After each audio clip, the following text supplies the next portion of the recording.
हम आपके सामने लाएंगे समाज के वो चेहरे जिनसे मिलती है हमको प्रेरणा, जो हमें जगाते भी हैं, बताते भी हैं कि हमको कैसे आगे बढ़ना, समाज में कैसे भागीदारी हो, ये भी समझाते हैं। हम चाहते हैं एबी न्यूज आपको उन विरोधियों से हर सप्ताह। मुंबई शहर की धड़कन अब मनपा चुनाव की तैयारी में जोर शोर से धड़क रही है।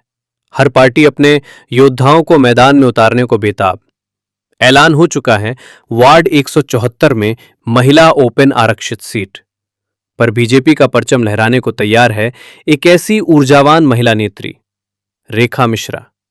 लेकिन असली ताकत उनके पति श्रवण मिश्रा, बीजेपी उत्तर भारतीय मोर्चा के जिला अध्यक्ष, वर्षों से पार्टी की खिदमत में डटे सक्रिय।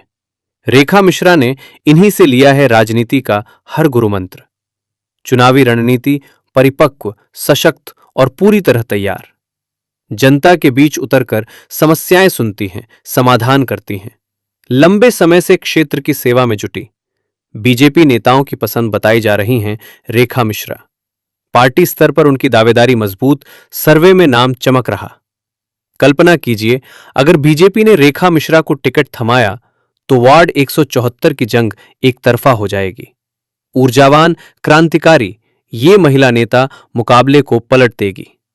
पार्टी का फैसला सर्वे और जनाधार पर, लेकिन इतना पक्का रेखा मिश्रा तैयार हैं, बेताब हैं वार्ड 174 में बीजेपी का परचम लहराने को। चुनाव की घड़ी जैसे ही टिक टिक करने लगी, सियासी दलों में हलचल मच गई। सायन कोलीवाड़ा विधानसभा के वार्ड 174 से एक नई क्रांति का बिगुल फूंक दिया गया है। इस बार वार्ड से चुनाव में उतरकर भारतीय जनता पार्टी के टिकट की दावेदारी की है। यह पहली बार है जब रेखा श्रवण मिश्रा बीएमसी चुनाव के रिंग में कूद रही हैं। महिला आरक्षित वार्ड 174 ओपन है। पति श्रवण मिश्रा बीजेपी उत्तर भारतीय मोर्चा के जिला अध्यक्ष, कई सालों से पार्टी के प्रति समर्पित सिपाही बने हुए हैं। रेखा खुद भी पति के कंधे से कंधा मिलाकर समाज सेवा और बीजेपी की कमान संभालती रहीं। अब वे खुद मैदान संभालेंगे। इस सीट पर पहले भी बीजेपी का परचम लहरा चुका है। रेखा के पिता राजा राम शुक्ला होटल के नाम से मुंबई में मशहूर, ने सैकड़ों परिवारों को रोजगार और बसावट दी। उनकी बेटी रेखा अब राजनीति के धरातल पर उतरकर वही विरासत आगे बढ़ाएंगी। समाज सेवा से सियासत तक का सफर, ये सिर्फ चुनाव नहीं, मुंबई की जनता के लिए नई उम्मीद है। रणनीति की बैठकें चल रही हैं। रेखा मिश्रा तैयार। अब केवल बीजेपी से पार्टी टिकट का मिलने का इंतजार है। अब भारत स्टूडियो में आकर सीधा संवाद किया। मुंबई महानगर पालिका के चुनाव का शंखनाद हो गया है और शंखनाद होते ही विभिन्न राजनीतिक पार्टियां अपने अपनी पार्टी के प्रत्याशियों को अपने दावे की कसौटी पर खरा उतारने के लिए कसौटी पर कस रही हैं। कस इसलिए रही हैं कि हर पार्टी ये चाहती है उनका प्रत्याशी इतने वजूद में रहे कि वो अपने वार्ड में परचम बुलंद कर सके, पार्टी का परचम बुलंद कर सके, जीत हासिल कर सके। और जीत हासिल की जिद्दोजहद को लेकर सभी राजनीतिक पार्टियां अपने पार्टियों को कसौटी पर खरा उतार रही हैं। तमाम साक्षात्कार लिए जा रहे हैं, सर्वे कराए जा रहे हैं और दावे प्रतिदावे चल रहे हैं। ऐसे में आज हम बात करेंगे वार्ड 174 की, जो भारतीय जनता पार्टी की परंपरागत सीट अगर कहा जाए तो कोई अतिशयोक्ति नहीं। इस सीट पर कई महिला दावेदार हैं क्योंकि महिला ओपन आरक्षित सीट है। इस सीट पर कई महिलाओं ने दावे पेश किए हैं, जिसमें एक दावा पेश किया है भारतीय जनता पार्टी के उत्तर भारतीय मोर्चा के जिला अध्यक्ष श्रवण मिश्रा की पत्नी रेखा मिश्रा ने।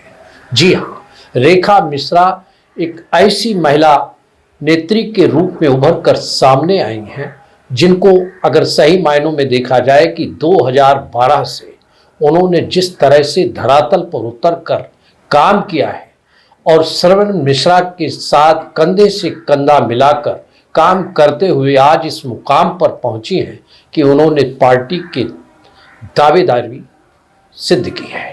पार्टी के नेताओं ने स्थानीय स्तर पर उनका नाम आला कमान को भेजा है इससे प्रतीत होता है कि रेखा मिश्रा की दावेदारी कहीं न कहीं मजबूत है। रेखा मिश्रा के बारे में हम बताते चले। रेखा मिश्रा के पिता राजाराम शुक्ला स्वर्गीय हैं। उनके नाम से शुक्ला होटल काफी साइन कोलीवाड़ा ही नहीं पूरे मुंबई में प्रसिद्ध है। कहीं भी किसी भी रूप में वो जाने जाते हैं। आज वो भले ही हमारे बीच ना हो, लेकिन जिस तरह से उनके पिता ने इस समाज में रह के काम किया है वो अपने आप में मिसाल है। स्वर्गीय राजाराम शुक्ला ने मुंबई में सैकड़ों परिवारों को रोजगार दिलाने का काम किया है। विस्थापित हुए लोगों को स्थापित करने का काम किया है। कुल मिलाकर देखा जाए तो रेखा मिश्रा के पिता ने वो मिसाल कायम की जो आज भी सैकड़ों परिवार अच्छे से जीवन यापन कर रहे हैं और जिनका जुड़ाव सीधा रेखा मिश्रा से है। और रेखा मिश्रा इन्हीं समाज के लोगों के साथ रहते हुए समाज की वो दिशा और दशा गढ़ रही हैं जो आने वाले समय में भारतीय जनता पार्टी के लिए मजबूत परचम बुलंद करने का इरादा रखती है। रेखा मिश्रा आज हमारे स्टूडियो में है। आज हम उनसे बात करेंगे उनकी दावेदारी को लेकर और भविष्य की राजनीतिक और जो उनके कार्य किया है वार्ड में रह के, उन सब तमाम मुद्दों को लेकर हम बात करेंगे रेखा मिश्रा जी से। रेखा मिश्रा जी नमस्कार, स्वागत है आपका। कब से आप राजनीति में सक्रिय हैं? राजनीति में सक्रिय 2002 से। 2 से मेरे पति के साथ 2002 में आपकी शादी हुई और शादी में आने के बाद आप राजनीति में सक्रिय। कहाँ तक शिक्षा पाई है? 10वीं क्लास किया। 10वीं क्लास तक। क्या आपके दिल में आता है राजनीति में काम करने का? आपके पिताजी भी मेरे पिताजी काफ़ी हेल्प करते थे, लोगों की मदद करते थे। पुलिस चौकी हो गया, पानी हो गया, घर हो गया, कि मतलब हमारे यहाँ रेगुलर कोई ना कोई आते रहते थे कुछ न कुछ काम के लिए, रात हो या दिन हो। मेरे पापा हरदम सबकी मदद करते थे शुरुआत से ही। हमने बचपन से उनको यही करते देखा है। और 2002 के बाद मेरे हस्बैंड भी वही करते थे। तो आपको अपने हस्बैंड से प्रेरणा मिलती थी कि ये अच्छा काम इसको करना चाहिए? पापा मेरे करते थे, उनके बाद ये भी करते थे, तो ऐसा लगता था कि हाँ पब्लिक की सेवा करनी चाहिए, लोगों में जुड़ना चाहिए, मदद करनी चाहिए लोगों की। तो हम लोग फिर वही चालू हो गया, धीरे धीरे करने लगे। और 2012 से वार्ड में सचिव 165 से 65 में थे। अच्छा हाँ, उस समय 165 था। 165 था, बाद में अभी वो 173 हो गया है। और 2015 से 2020 तक वार्ड में भाजपा सदस्य के तौर पे काम किया हमने। फिर 2020 से 2023 तक वार्ड में उपाध्यक्ष थे, वार्ड 176 में, वहाँ मेरे पापा का घर था। और अभी 2023 से मैं उत्तर भारतीय मोर्चा के महामंत्री के पद पे काम कर रही हूँ। यानी कि लंबा भारतीय जनता पार्टी का इतिहास है कि कई सालों से आप कई सालों से काम कर रहे हैं। काम करते हुए आपको कैसा लगता है भारतीय जनता पार्टी? बहुत अच्छा लगता है। वहाँ पब्लिक की सेवा, मतलब हम हर चीज़ कर रहे हैं। सिलाई मशीन का फॉर्म भरना, पहले तो हमने कोविड में वो किया है, राशन बांटे, फिर मास्क बांटा, सैनिटाइजर बांटे, और काफ़ी काम किए हम लोग ने। राशन भी काफ़ी उपलब्ध कराया सब लोगों को। रेखा जी, कोविड का वो समय था जब लोग घरों से नहीं निकलते थे, आपको उस समय डर नहीं लगता है कि कोविड में? शुरुआत में डर लगता था सब, लेकिन बाद में मेरे हस्बैंड दिन रात उसी में लगे थे, तो उनके साथ मुझे भी करना पड़ रहा था, करते थे हम लोग। कोई डर नहीं, फिर जनता की सेवा करना? जनता की सेवा में लग गए तो फिर डर नहीं लगा। पहले तो शुरू में बहुत डर लग रहा था, ऐसा नहीं कि नहीं लगा। हाँ। लेकिन बाद में सक्रिय हो गए उसमें सक्रिय हो गए। आपको क्यों लगता है, एक समय में लोग कहा करते थे कि महिलाओं को घरों से नहीं निकलने देते थे, लेकिन आज क्यों लगता है कि आपको महिलाओं को घरों से निकल के लोगों की सेवा करनी चाहिए, राजनीति में जाना चाहिए? इसको लेकर क्या कहेंगे? मेरे पापा ने कभी महिलाओं को मतलब बंदिश में नहीं रखा। मेरी भाभी मतलब आने के बाद ससुराल में उन्होंने यहाँ पढ़ाई की, कॉलेज में आज प्रोफेसर हैं, आर्यन कॉलेज में पढ़ा भी रही हैं। तो रोक टोक हमारे घर में नहीं थी, तो वो देख के अच्छा लगता। लेकिन बाकी काफ़ी लोगों के घर में ऐसा है कि बेटियाँ निकले ना, बात ना करे, बाहर जाए ना, कमाए ना, हर चीज़ में शादी होते रोक टोक हो जाती है। और मेरे ससुराल में भी ये सब नहीं था, रोक टोक। तो वो अच्छा लगा था कि हाँ ऐसे मतलब कर सकते हैं, महिलाएं भी जा सकती हैं, निकल सकती हैं। और आज भी बहुत घरों में ऐसा है कि लड़कियों को निकलने नहीं दिया जाता है, कुछ करना चाहती तो करने नहीं दिया जाता कि बाहर नहीं निकल सकते हो। ये सब सोच के भी ऐसा लगता है कि हाँ हम लोग निकलेंगे तो आगे भी औरतें निकलेंगी, करेंगे काम। लेकिन 50% का आरक्षण इसीलिए दिया गया कि महिलाएं राजनीति में सक्रिय हों, समाज सेवा में सक्रिय हों, तो ये तो एक लोगों को महिलाओं को आगे लाने के लिए किया गया ना। आज देश के प्रधानमंत्री से क्या आप सीख लेती हैं, क्या प्रेरणा लेती हैं, क्या उन्होंने अच्छा लगता है आपको? यशस्वी प्रधानमंत्री नरेंद्र मोदी जी ने महिलाओं से लेके बुजुर्गों तक सारी पेंशन लागू की है। जैसे उसमें उज्ज्वला योजना या प्रेग्नेंट महिलाओं के लिए सुविधा, और वृद्धाओं के लिए पेंशन, लाडली बहन योजना और लोन योजना, मतलब हर योजनाएं शामिल की हैं उन्होंने। बच्चे से लेकर समझ लो बूढ़े तक सबको हर सुविधाएं प्राप्त हैं और सबको लाभ मिल सके। सबको लाभ मिल सके। चूँकि प्रधानमंत्री की आपने बात की, उसके बाद अगर हम बात करें, आप बीएमसी के चुनाव में जा रही हैं, वार्ड में चुनाव में जा रही हैं। वार्ड में जब आप निकलती हैं तो किस तरह की समस्याएं वार्ड में देखने को मिलती हैं? वार्ड में बहुत सारी समस्याएं हैं, जैसे पानी, सबसे बड़ी समस्या पानी की है। किस तरह का पानी की समस्या? पानी आता नहीं है, कभी एक दिन में, मतलब एक दिन छोड़ के एक दिन कहीं एरिया में आ रहा है, किसी वार्ड में एक दिन 2 दिन छोड़ के आ रहा है, किसी में ऐसे पानी की समस्या काफ़ी है। और गटर की गटर पूरे ऐसे मतलब रास्ते में बह रहे हैं पानी, गटर के कचरे भर गए हैं पूरे, और कचरा बहुत बुरा, मतलब एकदम गंदगी भरी हुई है। यानी कि सड़कें एकदम गंदी है। यानी कि सड़क, गटर, पानी की समस्या सबसे बड़ी समस्या हर गली में दिख रही है। हर गली में दिख रही है। आप जब जाते हैं तो लोग आपसे शिकायत करते हैं इस चीज़ की? हाँ, सब वही पानी के, गटर, हमारा गटर साफ करवा दीजिए, हमारी पानी की समस्या दूर कर दीजिए, कचरे की समस्या दूर करिए। ये वर्ड हर मतलब वार्ड में चल रहा है, हर गली में। और जब आप जाते हैं गली में, लोग अपनी समस्या कहते हैं, तो आप उनको किस तरह का आश्वासन देती हैं? हम उनसे कहते हैं कि हम बात करेंगे आगे, फिर आपका समस्या हल करवाएंगे। उनको आश्वस्त करती हैं? करते हैं कि इस समस्या का समाधान हम करवाएंगे। लोग आपको कैसा आशीर्वाद और प्यार देते हैं जब महिलाओं के बीच जाते होंगे, तो महिलाएं किस तरह से, क्योंकि आपके पिताजी तो काफ़ी शुक्ला जी काफ़ी व्यक्तित्व वाले रहे हैं, तो कई परिवारों को उन्होंने इस क्षेत्र में बसाया भी, रोजगार दिलाया, तो किस तरह का प्यार मिलता है आपको? बहुत अच्छा लगता है जब हम गली में जाते हैं।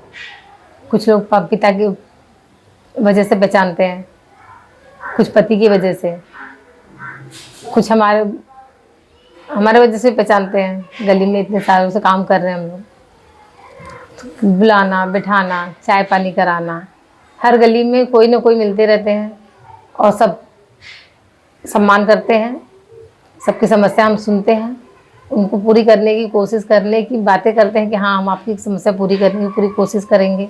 और अपेक्षाएं भी लोगों की रहती होंगी कि आप चूँकि ऐसे परिवार से जुड़ी हुई, आपके पति भी राजनीति में हैं और पिता का बैकग्राउंड देख के लोग विश्वास भी करते होंगे कि रेखा मिश्रा अगर चुनी जाती हैं, वार्ड में टिकट मिलता है और वार्ड में अगर चुन के भेजते हैं तो ये काम भी करेंगे, साथ भी लोग विश्वास जताते हैं। हाँ, काफ़ी लोग कहते हैं कि आप टिकट मिलेगा तो हम आपके साथ रहेंगे, आपको वोट देंगे, आपका साथ देंगे, लेकिन आप हमारा साथ देना, यहाँ का गटर का, पानी का ये समस्या दूर करें। कुल मिला के गटर पानी समस्या सबसे बड़ी है वहाँ पे।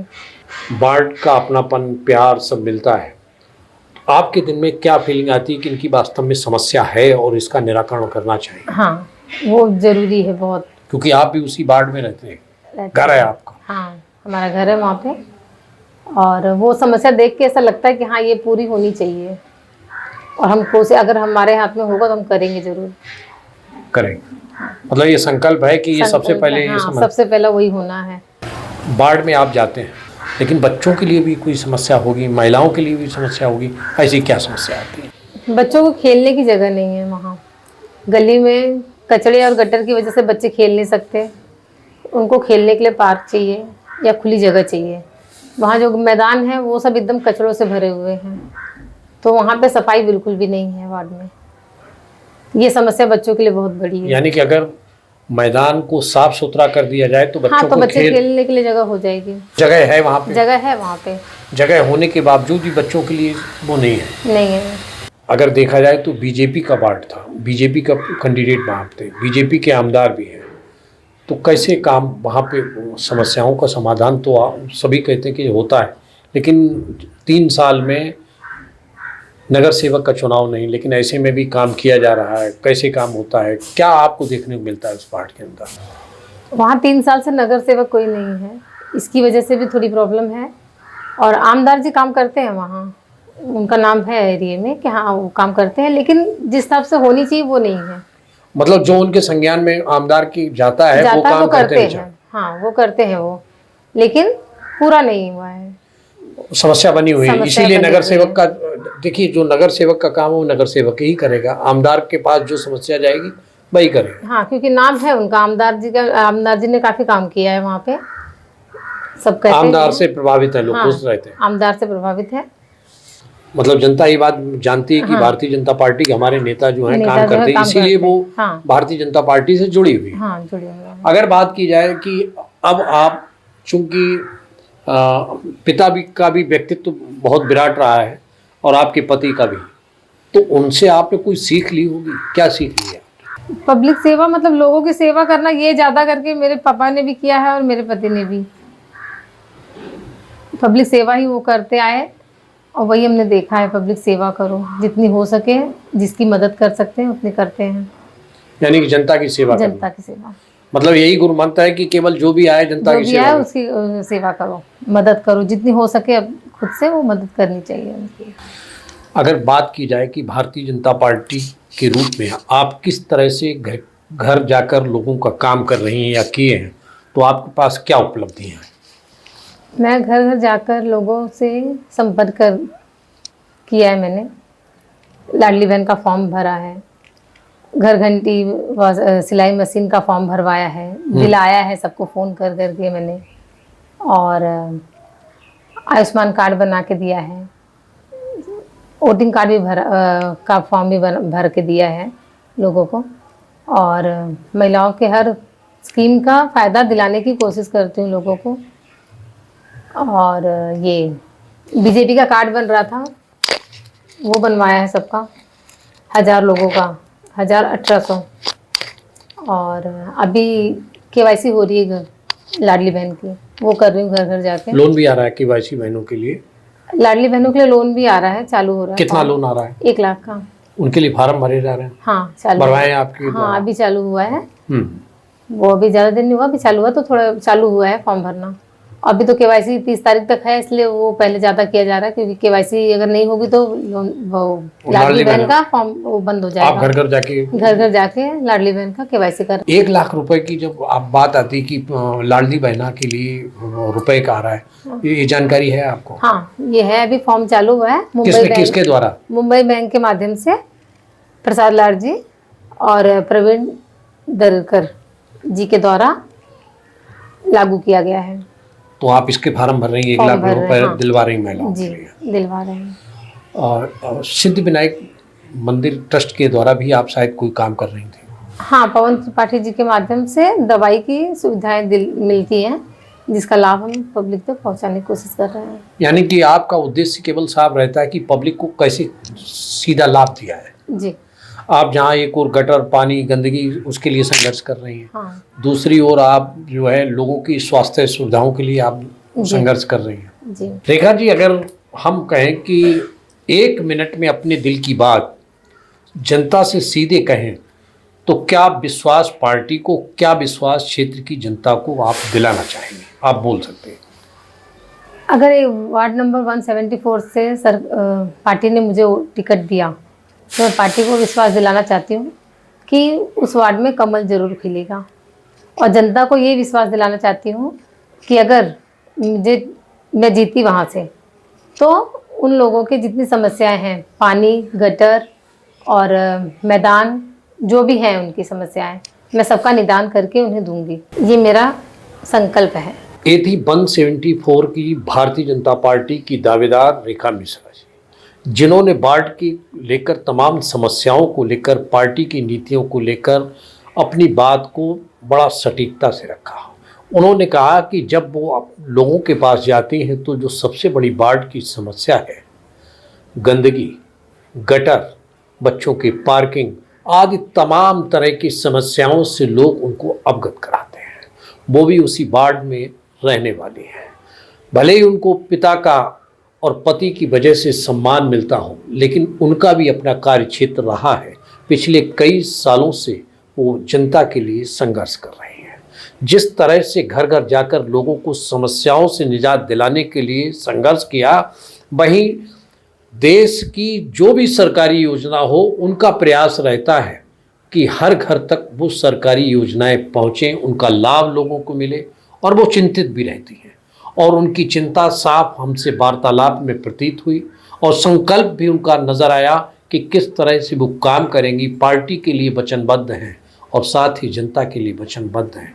इस उम्मीद के साथ कि रेखा मिश्रा के लिए पार्टी अपना प्रत्याशी घोषित करेगी और उन्हें चुनाव मैदान में उतारेगी। धन्यवाद, नमस्कार, जय हिंद। नमस्कार। हमारा विशेष कार्यक्रम शख्सियत